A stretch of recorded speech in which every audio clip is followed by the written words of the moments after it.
సింహరాశి వాళ్ళకి ముఖ్యంగా అష్టమ శని అనేది ఏర్పడుతుంది. అష్టమ శని ఏర్పడడం వల్ల అష్టమ స్థానంలో ఈ యొక్క శనిగ్రహం శని భగవానుడి యొక్క ప్రవేశం వల్ల ఈ యొక్క సింహరాశి వాళ్ళకి ముఖ్యంగా మఖ పుబ్బ ఉత్తర ఒకటో పాదం వీరందరికీ కూడా అష్టమ శని వల్ల ముఖ్యంగా ఏ విషయాల్లో వీళ్ళు జాగ్రత్తలు తీసుకోవాలంటే ఆరోగ్యానికి సంబంధించిన విషయాల్లో, అధిక ఖర్చులకు సంబంధించిన విషయాల్లో, అలాగే భాగస్వామి వ్యవహారాలు, జాయింట్ వెంచర్స్, జీవిత భాగస్వామి యొక్క కుటుంబ నేపథ్యం వాళ్ళతో కానీ ఆర్థిక వ్యవహారాల్లో కానీ జాగ్రత్తలు తీసుకుంటూ ముందుకు వెళ్ళాలి.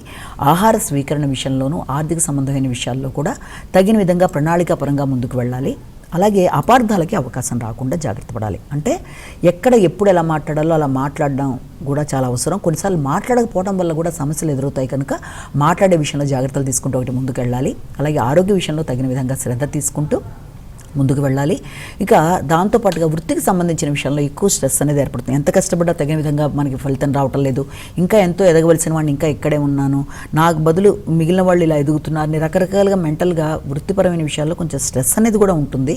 ఆ విషయంలో కూడా వీళ్ళంతవరకు శ్రీ రాజమాతాంగే నమః అనేది జపించడం, ఆ స్ట్రెస్ని మీరు ఈజీగా అధిగమించగలుగుతారు. ఎందుకంటే అంత ప్రెషర్ అయితే దాంట్లో మీరు తీసుకోవాల్సిన అవసరం లేదు. తప్పనిసరిగా మీరు విల్ పవర్తో సాధించగలుగుతారు. ముఖ్యంగా మీరు చూసుకోవాల్సిన కోణాలు ఏంటంటే ఒకటి వృత్తి, ఒకటి ధనం, ఒకటి ఆరోగ్యం, ఒకటి ఖర్చులు, ప్లస్ దాంతోపాటుగా మీ ఆలోచన విధానం, సంతానం, ఇష్టమైన వ్యక్తులు వీళ్ళ విషయంలో కూడా కొంత ఎక్కువ ఫోకస్ చేయాలి.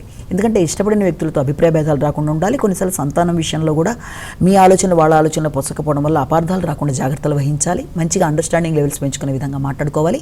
అలాగే మీ ఆలోచనలు యాంటీగా రావడం అంటే మీ కొన్నిసార్లు మీ ఆలోచనలు మీకే వ్యతిరేకంగా రావడం వల్ల కూడా మీకు అనవసరమైన స్ట్రెస్ పెరుగుతుంది.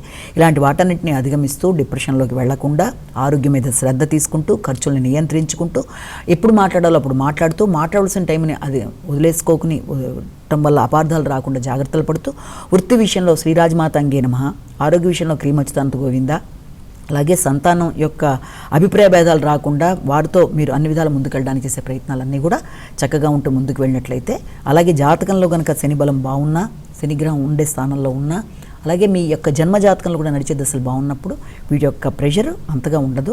కాబట్టి దీని విషయంలో ఏదో జరుగుతుంది అని అనుకోకుండా అన్ని విధాలా అనుకూలంగానే ఉంటుంది. మీరు వెంకటేశ్వర స్వామిని, శ్రీకృష్ణుణ్ణి, అలాగే దానికి సంబంధించినట్టుగా వెంకటేశ్వర దేవాలయాలు, హనుమాన్ చాలీసా, సుందరకాండ మొదలైనవి చేసుకుంటూ ముందుకు వెళ్ళినట్లయితే ఎలాంటి సమస్యలు ఉన్నా మీరు మీ అంతటి మీరు కూడా దాన్ని అధిగమిస్తూ ముందుకు వెళ్ళగలరని మనం ఇక్కడ అర్థం చేసుకోవాలి. నమస్కారం.